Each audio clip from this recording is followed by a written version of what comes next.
C'est la guerre de 6 jours. Tout le monde arabe est contre nous. Dans les caricatures, on peut voir 8 armées arabes qui menacent de faire la guerre. Et le Saint béni soit-il nous fait tenir dans un coin et nous dit « Peut-être maintenant, mes chers enfants, vous comprendrez pendant ce long laps de temps que ce n'est ni par l'armée ni par la force, mais seulement avec l'Esprit de Dieu. » Ça nous rappelle la sortie d'Égypte, nous étions à la frontière. Mu mwaka w'igihumbi magana cyenda mirongo ine n'umunani nibwo Isiraheli nk'igihugu yabonye ubuzima gatozi ihabwa ubutaka n'umuryango w'abibumbye, ariko ntibwari ubutaka bubonetse bwose kuko nta hantu hatari hatuwe kugeza muri uyu mwaka. Umwanzuro wahawe umugisha na Leta Zunze Ubumwe za Amerika, Isiraheli izahora ifata nk'umubyeyi wa batisimu. Ubwo umwanzuro nta wundi yari wo kugabanyamo kabiri, nako bose ko babibonaga. Yari gukuraho agace gato ku bihugu by'Abarabu, hanyuma ku gace kagahabwa Abayahudi. Impamvu bavugaga ko ari gato, bagaragazaga ko Abayahudi batari ikibazo kuko bari basigaye ari imbarwa nyuma yo gukorerwa jenoside na Hitler, iyi yiswe Holocaust. Ubutaka bungana na kilometero kari 21 bwahise buhabwa Abayisiraheli, ariko bwomuye kuri Jordania, kandi nayo yari isanzwe irimo ikibazo cy'ivuka rya Palestine n'ubutaka yagombaga gufata. Ibi byose byahise bibyutsa amahane n'amakimbirane hagati ya bino bihugu byombi by'Abarabu n'Abaheburayo, kugeza n'ubu bigoye ko yazarangira. Kugira ngo bikorere kumva agace duherereyemo, reka ngushushanyirize neza. Turi mu burasirazuba bwa hafi Proche Orient, bushyirwa hagati mu Moyen-Orient, ndetse igihugu ndi kukubwira Isiraheli ijya kungana n'u Rwanda ruyirutaho gato mu 1948. Noneho ufata u Rwanda urugereranya na Isiraheli, mu majyaruguru aho kuhabona Uganda wabone Syria, naho mu burasirazuba ntihabe hakiri Tanzania ahubwo habone Jordania. Noneho mu burengerazuba hito hashyira inyanja ya Mediterane, mu gihe mu majyepfo Isiraheli izengurutswe na Misiri, ariko bigatandukanywa na koridoro ntoya y'ikigobe cya Akaba gifungukira neza mu nyanja itukura.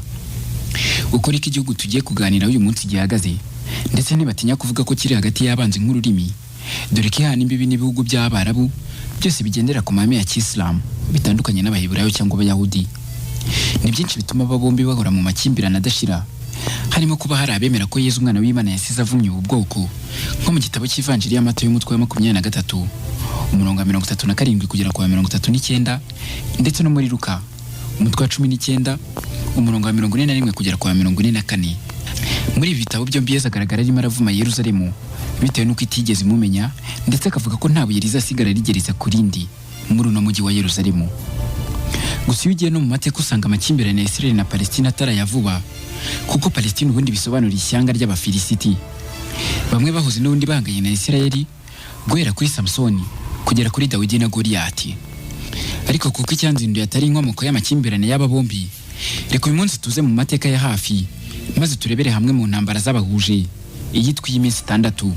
Ndifashisha inzobere mu busesenguzi bw'amateka y'intambara za Israel, Arik Nussbacher, Duncan Anderson, bombi bo muri kaminuza ya Royal Family Academy, ndetse na Lloyd Clark.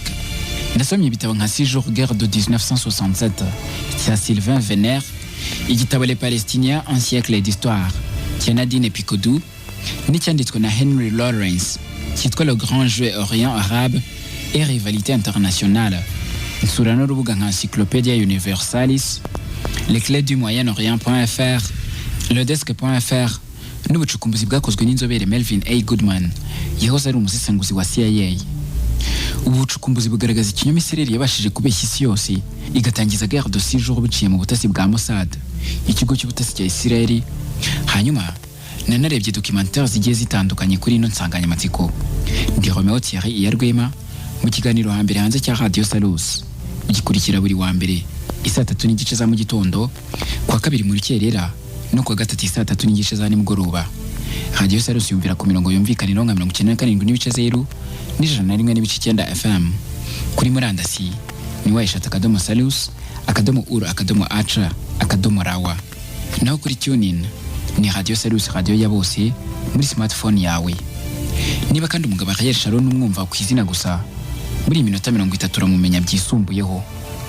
Nahoze nkubwira ivuka rya Isiraheli, ariko ubu noneho hashize imyaka isaga 20 ivutse, ni mu 1967, ari nabwo hatangiye gututumba intambara ya gatatu hagati ya Isiraheli n'Abarabu, nyuma y'intambara y'umuyoboro wa Suez cyangwa Canal de Suez, n'iyiswe Operation Tapis Volant. Gusa buri ntambara uko yabimeze kose igira icyitwa casus belli, kuko n'umunyarwanda yabibonye hakiri kare avuga ko nta kabura imvano, Casus belli ni ijambo ry'ikilatini rivuga imbarutso y'intambara. Iya guerre de 6 jours yo yatangiye kubera amazi mbere na mbere hari mu myaka yo hagati ya za 60. Muri iki gihe Israel yakoreshaga amazi yavaga mu kiyaga cya Tiberiade giherereye mu majyaruguru nk'uko Misiri ikoresha amazi y'uruzi rwa Nili. Kandi wibuke nakubwiye ko mu majyaruguru ya Israel habarizwa Syria. Ubwo mu 1964 Syria yararebye ibona nta gusangira amazi na Israel, ko imigezi yose yisukaga muri Tiberiade yavaga muri Syria mu misozi ya Golan. Ubwo Syria yari yowe na President Amin al-Hafiz itangira gucukura imigende yo kuyobya imigezi yose yisukaga muri Tiberiade ngo izajya ikoreshwa na Syria gusa.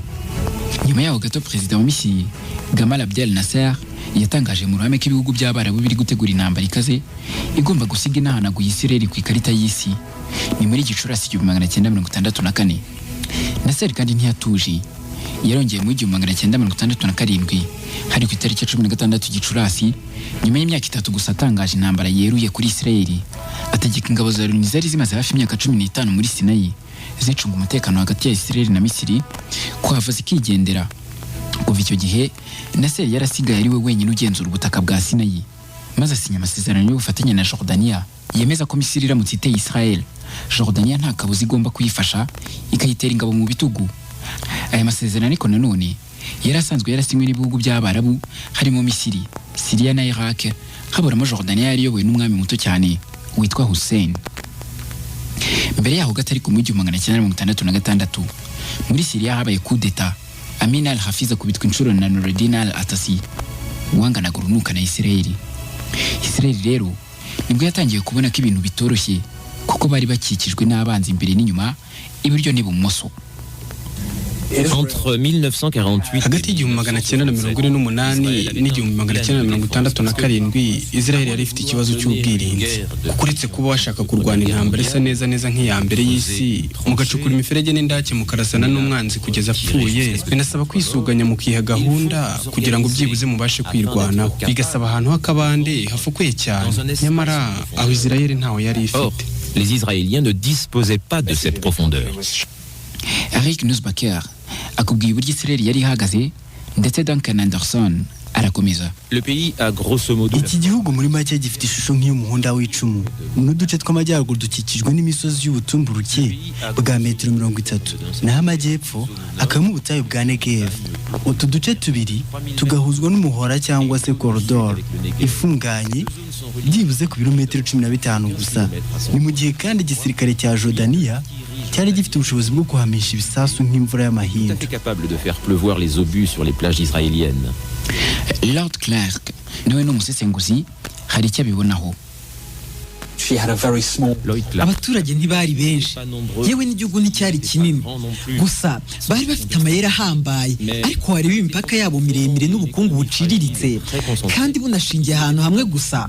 Mbese nta bushobozi na buke bari bafite bwo kurwana intambara ndende. Guerre de mouvement, Arik Nusbacher. Donc la défense israélienne. Yumvikana ko rero ubwirinzi bwa Israel bwari bushingiye ku mayeri yo kwataka cyane kurusha kwirinda, bityo gufata iya mbere mu gushoza intambara nibyo byashyize imbere igisirikare cya Israel kuruta kwirwanaho nk'imwe muri strategie z'ingenzi israélienne en raison de la situation stratégique. Ugomba kuba wumvisha impamvu Israel itari gutegereza guterwa n'ibihugu byose byayiteraniye, hari hasigaye gusa imbarutso. Abayahudi bategereza ko hari igihugu cyakoma rutenderi gusa ngo babone urwitwazo intambara ishozwa ku kanya. President Nasser yabaye nk'ukoje hagati mu ntozi ubwo yafungaga inkomane ya Tiran yahuzaga ikigobe cya Akaba n'inyanja itukura, ari nayo nzira Israel yakoreshaga mu buhahirane n'ibihugu byo mu burasirazuba bwo hagati. Ni nk'uko wafatisha isuka ritandukanye n'umutwe ukawutegeka kurya no kumira, nyamara nta muhugu ugihari wo kuwuhuza n'inda. Iki ngiki bidasubirwaho cyari igikorwa gihembera intambara, nk'uko urubuga Leclerc du Moyen-Orient rubivuga. Wari umukuru wa Mossad, ibiro by'ubutasi bya Israel Meir Arneitz yese yohereza delegation muri Amerika ngo irebe ko hakirindwa intambara. Leta zunze ubumwe za Amerika zikibyumva, amato yabo y'intambara yari mu nyanja itukura yasatiriye Misiri, ari nako muri ako kanya amato ya leta z'abasoviete yari mu nyanja y'umukara ruguru gato y'inyanja itukura niyo yahise asatira Israel. Abba Eban yari minisitiri w'ububanyi n'amahanga wa Israel. Icyo gihe abona bigeze kuri ajya guhura n'abafaransa ndetse n'abongereza kubabwira ikibazo ko giteye. Bano ni nabo bari baragiriye inama Israel bwa mbere gutera Misiri mu 1952 mu ntambara y'umuyoboro wa Suez. Ariko kuri ino nshuro byari bitandukanye. Charles de Gaulle yahise akurira inzira ku murima Israeli, ababwira ko bagomba kwibagirwa gutera Misiri, aho bitari bihagije kubumvisha amagambo gusa, ahita anahagarika ubucuruzi bwose bujyanye n'intwaro zerekezaga mu burasirazuba bwo hagati. Israel ibura amaboko, intama ndetse n'ibyuma. Gusa ibi babikoraga kugira ngo hatazagira amahanga avuga ko atatabajwe, kuko n'ubundi ntibari bayobewe ingufu igisirikare cyabo cyari gifite, nubwo zashidikanywagaho. Ari nayo mpamvu minisitiri w'intebe icyo gihe Levi Eshkol yasabye ko baba baretse gutera Misiri. Ariko muri Gicurasi 1967 Israel yari imaze gutora minisitiri w'ingabo mushya Moshe Dayan. Uyu yagaragaraga ku isura nk'umugome cyane, hagakubitiraho ko yari afite ijisho rimwe gusa, irindi ripfutse n'igitambaro cy'umukara. Abifashijwemo na chef d'état major Yitzhak Rabin, bumvisha minisitiri w'intebe ko ari ngombwa gutera mbere mu rwego rwo kwirwanaho, aho gutegereza guterwa bitagifite igaruriro. Hari mu ijoro ryo ku ya 4 Kamena saa 1 z'ijoro, maze minisitiri atanga uruhushya rwo kurasa Misiri mu gitondo mu yarubika isake zikibika. Hari ku isaa 1:45 Yerusalemu, saa 2:45 Kairo muri Misiri, nibwo indege za mbere zahagurutse ku kibuga muri Israel, zigendera ku butumburuke buto cyane muri metero 25 uvuye ku butaka, ngo hatagira radari ya Misiri zirabukwa. Ubwo bari babariranye neza ku makuru bari bahawe n'ubutasi muri Mossad ko indege za Misiri zari zimaze gukora patrouille ya mu gitondo, zose ziparitse ku birindiro byazo bitandukanye. Duncan Anderson, umusesenguzi n'umucukumbuzi ku rugamba rw'iminsi 6. Dans une force aérienne bien organisée, mu gisirikare cyo mu kirere gifite gahunda mu bikomeye by'umutekano mpuzamahanga no gukekana. Patrouille z'indege zitangira mu rukerera zigakorwa mu gicamunsi cyose, ku buryo ibirindiro bikomeye cyane biguma bitekanye kandi birinzwe. Biba bidasanzwe ko patrouille ya mbere yahagarara akanabaho gutindiganya hagati yayo n'iyisimbura. Abanyamisiri bahisemo ubwo buryo, gusa si bo bonyine bakoze iryo kosa. N'Abanyamerika muri Philippines mu mwaka w'1941 babuze indege zabo zose. Bakoze ikosa risa neza n'iri za B-17 na B-40, zose zurukiye rimwe, zitegereza gusubizwa ibisabwa mu gihe kimwe neza. Abayapani nabo biteguraga kuzirasa. Ibi byari bigiye kuba neza ku ya 5 Kamena mu 1967. précisément la même chose qui allait se passer le 5 juin 1967. Turi mu gitondo ku ya 5 Kamena 1967, ni kuwa mbere saa 2:45 mu Misiri. Indege z'intambara 183 z'Abayisiraheli zitababariye na busa, zitwika indege z'Abanyamisiri ku birindiro 11 byose byari biparitse indege 318 zose. Ibitagira ngo byanatwaye igihe kinini, kuko n'isaha ntiyari igezemo. Ibirindiro by'indege za Israeli byari bifite ubushobozi bwo gusubiza indege mu buryo mu minota 8 yonyine. Ni ukuvuga indege ishiriwe amasasu na misile yabaga yongeye kuzuzwa mu minota 8.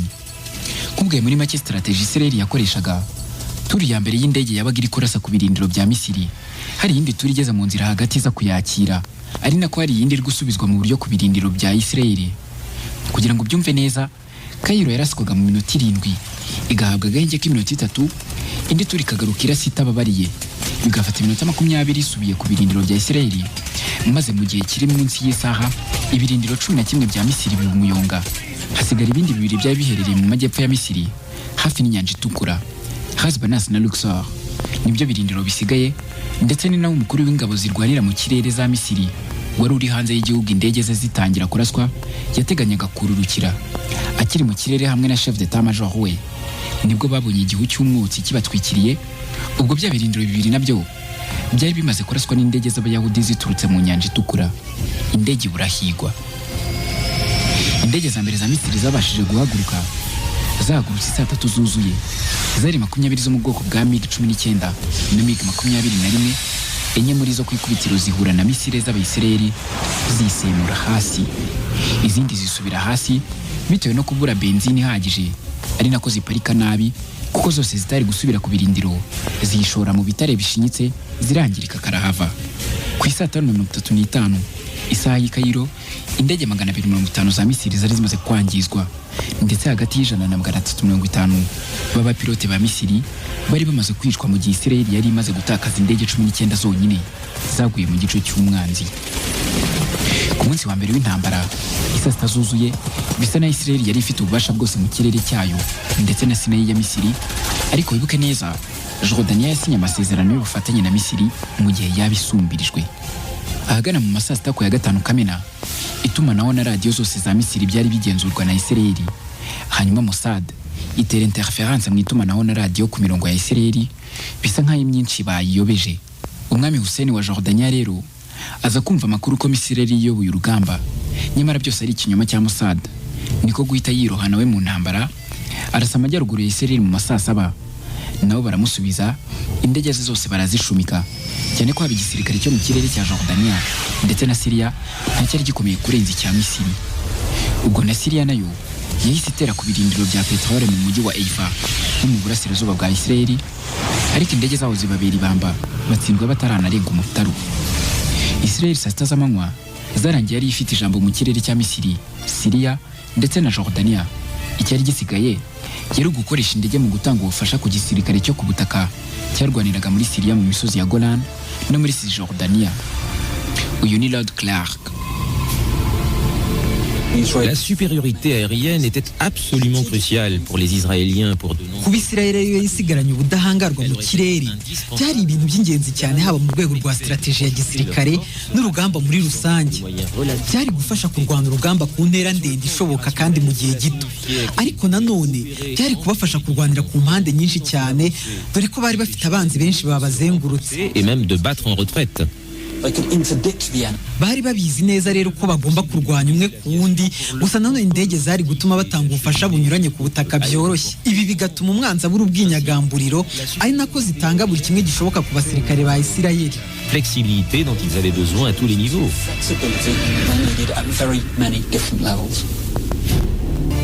Operation Focus ni izina ryahawe urugamba rwo ku munsi wa mbere.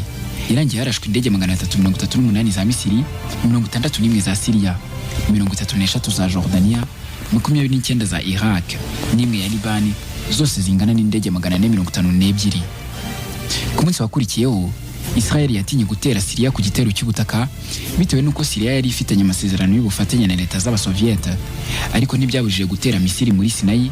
Nasser abona ko asumbirijwe, ariko ntiyabyitaho cyane kuko bari bafite umugambi wo kwigaranzura Israel mu butayu bwa Sinayi nyine. Ni umugambi wiswe Plan Kayir, aho bagombaga kureka Israel ikagera mu butayu rwagati bakayizenguruka, ubundi bakayirasira hagati, ariko President Abdel Nasser ashaka kwihagararaho, abwira abasirikare be guhangana na blende z'Abisirayeli ahubwo ngo zitajya kure, ahaburira benshi muri bo kuko abatarafashwe mpiri bakuyemo inkweto bayabangira ingata, abandi bicirwa aho ngaho. Ni mu gihe ku rundi ruhande urugamba rwari rurimbanyije mu majyaruguru ya Israel muri Jordania. Tugeze ku munsi wa 3 w'urugamba, ni ku ya 7 Kamena, batewe ya 66 ku ruhande rwa Israel ku bufatanye n'ingabo zirwanira mu kirere bafashe agace ka Augusta Victoria gaherereye hafi gato ya Yerusalemu y'Iburengerazuba. Mu masaha y'igicamunsi kandi brigade ya 10 yahise ifata Yeriko byoroshye, ariko bigeze ku mugoroba urugamba rurakomera cyane kuri brigade ya 39 n'iya 45 hari mu mujyi wa Nablus uri mu birometero 99 mu majyaruguru ya Yerusalemu, ndetse ingabo za Israeli zizwi nka Tzahal zisubira inyuma. Byasabye David Lazar gukoresha inama abasirikare yarayoboye, abereka uburyo bafata agace ka Nablus biboroheye. Aha tugomba kugana Nablus mu nzira ebyiri zinyuranye. Umutwe umwe w'ingenzi ukeneye gufata Nablus unyure hamwe, ndetse n'uwo kubatera ingabo mu bitugu unyura ahandi, maze twerekere mu cyerekezo cya Nablus.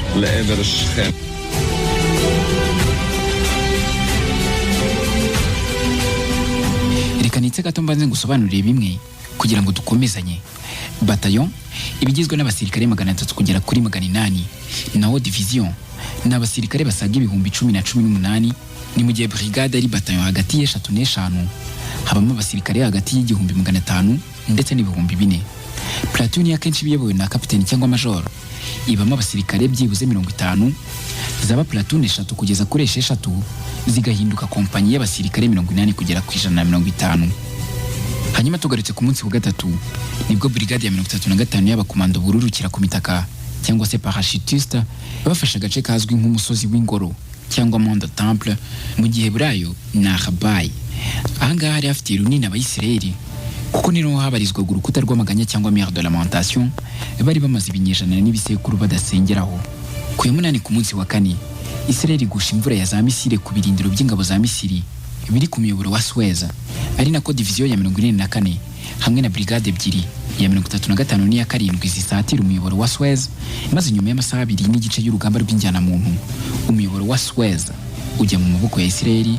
Amato yabo yongera gufungura inzira y'inyanja itukura, ndetse urugamba hagati ya Israel na Misiri ndetse na Jordania rusa nk'ururangiye mu minsi 3 ari nako noneho umwanzuro ukomeye wo gutera Syria ku butaka wari ugiye gushyirwa mu bikorwa.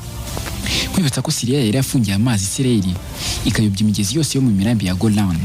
Kuri iyi nshuro niyo yari itahiwe noneho ku munsi wa 5 w'intambara y'iminsi 6 ku ya 9 nibwo Israel yinjiye muri Syria nyuma yo kumenya neza ko leta z'abasovieta zitari kwivanga muri ino ntambara. General Elad Peleid niwe wari uyoboye diviziyo yateye Syria.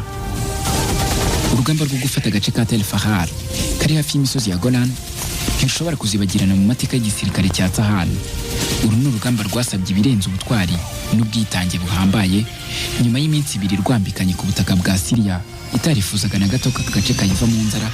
Israel byari byihagije ngo ifate Golan. Syria yitabaje leta z'abasovieta bashyira igitutu kuri Loni.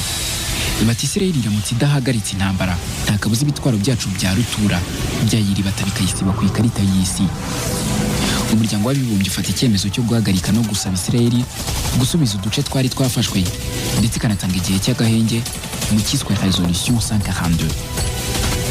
Intambara yahagaze ku itariki ya 10 Kamena nyuma y'iminsi 6 itangiye, hari ku isaa 12 z'umugoroba.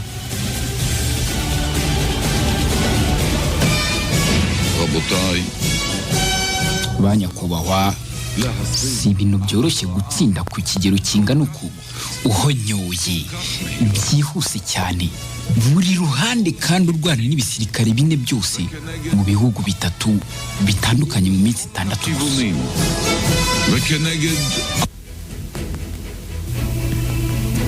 Yitzhak Rabin uwo niwe wari chef d'état major wa Israel, reka yidoge kuko afite ahabivana. Nyamara ntiharashira umwaka umusesenguzi w'intambara wa CIA Melvin Goodman ashyize hanze buri kimwe cyose cyafashije Israel gutsinda intambara mu mayera ahambaye n'ubugambanyi butavugwa. Ukibaza uti byagenze gute? Ni mukanya ngenda cyari Romeo Thierry mu kiganiro hambere hanze kuri Radio Salus. Radio Salusi natwe kuri Facebook turahari, ni wawawa akadamu Facebook akadamu.com akaranka beramye Radio Salus. Muri iyi raporo bigaragara ko ibihugu by'Abarabu mbere y'imyaka 2 intambara y'iminsi 6 itangiriye mu 1965 byahuriye muri Maroc byakiwe n'umwami Hassan wa kabiri muri Hotel Casablanca, ubu yitwa Yacht Regency. Iyi nama ikaba yaravugaga ku mipango y'Abarabu yo gutera Israel itabizi no kurebera hamwe niba kuko ingufu zayitera zihari. Ibiganiro byose byakorewe aho byafashwe amajwi n'umwami Hassan wa kabiri uvuga ko atizeraga namba bagenzi be b'Abarabu, maze byose abihereza Mossad ibihindura mu Giheburayo. Mbere y'umunsi umwe ng'inama ibe, Hassan yari yakiriye initi imwe y'Abayisiraheli muri Mossad yitwa The Birds, yari yobowe na Rafi Eitan, ari nawe mutangabuhamya muri iyi raporo.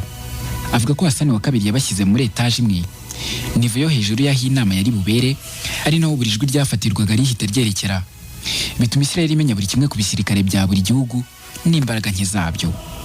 Ikindi kandi ni ukuri intambara y'iminsi 6 igitangira, Israel irasha amato ya Leta Zunze Ubumwe za Amerika bagasaba imbabazi nyuma bavuga ko yari impanuka. Nyamara muri ubushakashatsi bwa Bwana Goodman bigaragara ko byakozwe nkana mu rwego rwo kwica sinyala zari gutuma Amerika imenya ibyari biri gukorwa na leta ya Israel iyo by'itumanaho rya Misiri. Ikindi kigaragara muri ubushakashatsi bwe ni uburyo imiryango mpuzamahanga yamenye ko intambara yatangiye nyuma y'amasaha 2 yakohereza amato y'ubufasha yose akaraswa n'igisirikare cya Israel. Kugeza na n'ubu iperereza rya NSA rikaba ryarabitse aya makuru ntibagire icyo batangaza kuri icyo kirego.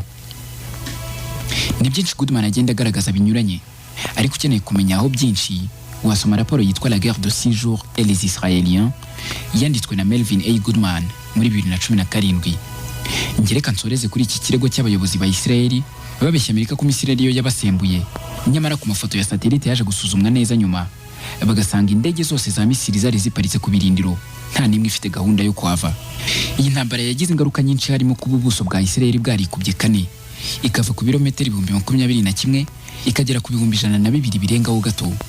Ari nako duhita turebera hamwe ese Ariel Sharon wayoboye intambara muri Sinai ku butaka yari mu ntuki. Ariel Sharon wavutse muri Gashyantare umwaka wa 1928 ku itariki ya 26 mu gace ka Kfar Malar mu matwara ya Palestina ho muri Jordania. Icyo gihe yabyawe na Shmuel Sheineman na Vera Sheineman wavutse yitwa Shneirov. Ubusanzwe no nyina wa Sharon yari wo mu muryango w'Abarusiya wari ufite inkomoko mu Bayahudi. Yahuye na Shmuel bwa mbere muri kaminuza ya Tiflis ubu ni muri Georgia aho yigaga ubuganga, naho se wa Sharon Shmuel yiga ubuhinzi bworozi. Mu 1922 nibwo bimukiye muri Kfar Malar yari y'Abanyapalestina icyo gihe bahunze ingoma ya gikomuniste mu Burusiya. Bahageze bahawe ubutaka bwumagaye cyane, ariko ntibyabujije umuryango wa Sheineman ubifashijwemo n'amasomo y'ubuhinzi umugabo yari afite babubyaza umusaruro, beza imbuto nyinshi. Ari naho havutse uburyo bwo kuhira imyaka bukoreshwa na n'ubu muri Israel bwateye imbere. Nyuma y'imyaka 4 umuryango wibaruka imfura y'umukobwa witwa Dita. Ariel Sharon avuka nyuma y'imyaka 2. Gusa uyu muryango uretse no kuba nta rukundo wagaragarizaga abana wibarutse kubera amarangamutima make, ntiwahwemaga kugira amakimbirane n'abaturanyi bahoraga bapfa umusaruro w'imbuto zabo. Bigera naho bashyiraho uruzitiro, ari naho umuryango wonyine mu gace wagiraga uruzitiro. Ibi bishoboka cyane ko biri mu byateye Ariel Sharon gukura nta mwagira, by'umwihariko imbere y'Abanyapalestina, kuko nta rukundo yari yaragaragarijwe rwa kibyeyi. Ariel Sharon yakuze agace kabo kibasirwa cyane n'intagondwa z'Abanyapalestina batiyumvishaga ukuntu baturana n'Abayahudi, rimwe bakangiza imyaka yabo. Nibwo hafashwe ingamba zo gutoranya abasore bazajya barara amarondo. Ku myaka 14 Ariel Sharon ajyamo gutyo, ndetse adaciye kabiri abasore bakoranaga batangira kumukunda no kumwibonamo cyane, bamugira umuyobozi wabo. Bitewe nuko ntacyo Sharon yakubwiraga ngo ukore watakigizemo uruhare, kandi akitangira bagenzi be, akumva ko niba batangiye imirwano agomba kubagarura bose ari bazima nta uvuyemo. Umwaka ukurikiyeho yagiye mu mutwe w'abasore b'Abisirayeli baharaniraga uburenganzira bwabo witwa Agana. Ndetse bitewe n'ukuntu bari barajujubijwe n'Abanyapalestina mu bitero bidashira, President David Gorion wa Isirayeli afatanyije na Moshe Dayan wari minisitiri w'ingabo, n'ijisho rimwe ryangiritse arebesha rimwe, yari umurakare cyane, ariko ntibimubuze gushima ubwitange n'umurava w'umusore muto ukizamuka Ariel Sharon. Bahise bare mu mutwe cyangwa inite nshyashya bayita 101 bayiha Ariel Sharon ngo ayiyobore. Nta kindi yari ishinzwe uretse guhorera Abayisirayeli buri uko Palestina igabye igitero, nabo bakabasubiza nijoro bohereza inite 101 mu duce tw'Abanyapalestina. Iyi yari igizwe n'abasore 50 bitwaje intwaro zidahambaye cyane, ndetse nta n'umushahara bari barambirijeho uretse ishema ry'ubwigenge bw'igihugu cyabo gusa, ari nako bahabwa imyitozo ikakaye cyane. Ariel Sharon mu 1948 ku bushyamirane n'intambara yabahuje n'Abarabu yiswe y'ubwigenge bwa Isirayeli, yarahakomerekeye cyane bitavugwa. Nyuma yo kuraswa amasasu mu gifu no mu matako hafi y'imyanya myibarukiro, we n'abandi basirikare ba Isirayeli 5 bafashwe impiri n'Abarabu bo muri Jordania bari bayobowe n'uwitwa Habis al-Majali. Baza kurekurwa mu mishyikirano y'amahoro nyuma yo kuvurwa neza ibikomere bye, ariko Ariel Sharon abihakana yivuye inyuma katafashwe bugwate mu gitabo cye cya autobiographie. Ariko nyuma yashatse guhura n'uwari waramugize imbohe, uyaratsemba aranangira yanga ko bahura. Ariel Sharon yaje kuzamurwa mu ntera ubwo inite y'101 yahuzwaga n'abasore 890 b'abakomando bamanukira mu mitaka cyangwa se parachutiste, ariko ntibyamubuzaga gusuzugura amategeko y'abamukuriye, ndetse akabanenga rimwe na rimwe akababwira ko imirimo batakora we yakabaye yayikora. Uretse ibyo kandi yabanengaga yuko atari abanyamwuga, ko ntacyo bari bashoboye, uretse ko batabimuhoye, ahubwo yazamurwaga mu ntera uko bukeye bitewe n'ibikorwa bye by'indashyikirwa ku rugamba. Rimwe mu 1950 bagabye igitero muri Palestina, baturitse amazu 45 nyuma yo kwirukanamo abari bayatuye bose. Nyuma ariko y'igitero basanga hapfiriyemo Abanyapalestina 65, kimwe cya kabiri ari abagore n'abana. Bishinjwa Sharon ariko ararusimbuka, ahita afata akaruhuko ajya kwiga ibijyanye n'amateka y'Iburasirazuba bwo hagati muri kaminuza y'Abaheburayi i Yerusalemu, ari naho yamenyaniye n'umugore we wa mbere Marguerite Ugali, wari umuforomokazi ku ivuriro rya kaminuza. Bashyingiranwa mu 1953 ku ya 29 Werurwe. Bidatinze Minisitiri w'Intebe amuhamagara igitaraganya akagomba gusubira mu kazi. Icyo gihe yahise azamurirwa ipeti bamugira major, ayobora abakomando bamanuka mu mitaka ndetse aza kugaragaza ubutwari bwe mu ntambara y'iminsi 6 ubwo yahitaga ahindura batayo akajya kurwanira mu bifaru bya Blende muri Sinayi n'abanyamisiri abatsinda afite ingabo zibarika nyamara ku strategy za gisirikare zihambaye n'ubu zigishwa mu mashuri ya gisirikare muri Israeli nk'ikitegererezo. Ariel Sharon kandi yarwanye intambara yiswe ya Yom Kippur ubusanzwe ufatwa nk'umunsi mukuru ku Baheburayo, ariko icyo gihe bari mu birori batewe na Syria na Misiri zibavira hindimwe ubuzima bwa Israel 139 burahatikirira. Sharon yitabazwa nk'inzobere amanura ibiblende bya rutura muri Sinayi afata umuyoboro wa Suez wose awushyira hasi aca intege bigaragara Misiri ahavana ipeti rya general. Icyo gihe nabwo yongeye kurasirwa ku rugamba, ariko noneho yari ku kaguru ava mu bijyanye na gisirikare atangira kwinjira muri politike ashaka umwanya wa minisitiri w'ingabo, ariko inshuro nyinshi ukamuca mu myanya y'intoki abo biyamamazanya bamutsinda. Mu 1941 nibwo minisitiri w'intebe Benjamin Netanyahu yamugize minisitiri w'ubuhinzi n'ubworozi atangira kuzamukira aho ngaho, maze hagati y'1980 n'1990 aba minisitiri w'ingabo. Ku ngoma ye Israel yagabye ibitero byinshi, ariko icyo atazibagirwa ni icyamukuye ku mwanya wa minisitiri w'ingabo ubwo president wa Liban yahotorwaga bikitirirwa umutwe wa Fatah wari uyobowe na Yasser Arafat. Ubundi Fatah bisobanura impine zicuritse z'icyarabu Harakatu Tahrir al-Falastiniya. Muri Surat al-Fatah ya 48 bivuga la victoire éclatante cyangwa umutsindo uhebuje. Hano kandi hari n'abavuga ko ihotorwa rya president wa Liban ryagizwemo uruhare na OLP, Organisation de la Libération de Palestine. Ariko Sharon ntiyabyitayeho, yashatse guhorera inshuti ye muri diplomasi maze ategeka ingabo ze kwirara muri buri gace kakekwamo abanyafata n'abanyapalestina bari babigizemo uruhare bakicwa. Ibi byarangiye hagaragajwe amafoto y'imiryango yishwe bari ku meza basangira, abandi bahotowe. Bigaragara ko atarakira intambara ahubwo ubwicanyi ndengakamere. Byabaje Abayisiraheli ubwabo batangira kwibaza niba guverinoma yabo mu by'ukuri ikora ibiri byo cyangwa ari ukurengera. Basabira Ariel Sharon ko yavanwa ku mwanya wa minisitiri w'ingabo, bihurirana n'uko umugore we wa mbere n'umuhungu we w'imfura hatari haciye kabiri bitabye Imana, ariko Sharon yahise yishumbusha murumuna w'umugore we maze bahungira mu mirima y'umuryango. Sharon asubira gukora akazi kamubaga mu maraso k'ubuhinzi n'ubworozi yarazwe na se umubyara. Ariko hashize imyaka 7 nibwo yabeshyuje amakuru yari yaranditswe n'ikinyamakuru Time akirega kuba cyaramuharabitse, ndetse gishibwa amande y'amadolari 50,000 kubera gutanga amakuru atari yo, bavuga ko Sharon izina yahawe na President David Ben Gurion ubundi atavukanye, ngo yaba yaratanze itegeko ubwe ryo kwica imiryango y'abanyapalestine muri bwa bwicanyi. Basanze atari byo, nibwo Ariel Sharon wari warahawe agatazirano ka bulldozer yasubiye mu buyobozi kuri ino nshuro ashaka kuba minisitiri w'intebe. Abigeraho mu 2000, ariko agafatwa n'abanyapalestine nka mucoma w'ubwoko bw'Abarabu kuko nta mpuhwe yabagiriraga bose abasogota ku rugamba. Nyamara kimwe mu bikorwa byiza yabakoreye yakuye ingabo ze mu gace ka Sinayi arakabasubiza bimuviramo kwirukanwa mu ishyaka rya Likud. Ahita ashinga iryo shyaka, ari nabwo yahawe agatazirano ka bulldozer kubera gusiga asenyesheje tingatinga amazu yose yo muri ako gace mu kwanga ko abanyamisiri bazayigarurira bakayasigarana. Ariel Sharon yaje kurwara umutima n'umuvuduko ukabije w'amaraso kubera obesite, bimuviramo kugwa muri koma. Muri 2006 yamaze imyaka 8 aza gutabaruka muri 2014 Mutarama tariki ya 11 ku myaka 85, asiga Israel ryanganye na Yasser Arafat wabaye umwanzi we w'ibihe byose mu myaka 30. Kugeza n'ubu Israel na Palestine ni amazina adashobora kuvugwa atandukanye, kandi yumvishe agakangarana kuko nta kimuza mu mutwe uretse intambara n'amacakubiri. Aba bombi bumvikana nk'ikibazo kuruta ibindi byose, ariko se kugeza na ryari bazahora bahanganye? Ubu batandukanywa n'uduce tutabarizwamo abasirikare tuzwi nka demilitarized zone, ndetse Yerusalemu yarongeye igabanywamo kabiri. Israel itwara agace k'iburasirazuba, Palestine igumana k'iburengerazuba gafite n'urukuta rw'amaganya n'igituro cya Salomoni.